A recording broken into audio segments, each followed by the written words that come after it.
In this video, I will show you how to delete your Etsy account. Start by visiting the official Etsy website and logging into your account.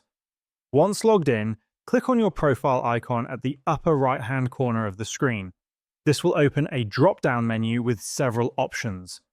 From this menu, select Account Settings, which will take you to a page displaying all your account details.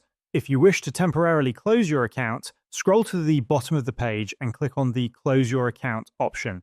This will make your profile inactive, but you can reopen it at any time by logging back in. For permanent deletion, scroll back up and click on the Privacy option. Scroll down to find the Permanently Close and Delete Your Etsy Account option. Click on Request Deletion of Your Data, then confirm by clicking Yes, I'm sure. Etsy will send an email to the address linked to your account. Open your email inbox, locate the email from Etsy, and click on Confirm My Account Deletion Request. Your account will then be scheduled for permanent deletion. This process can take up to 2 weeks, and if you do not cancel the deletion request within this period, your account will be permanently removed from Etsy.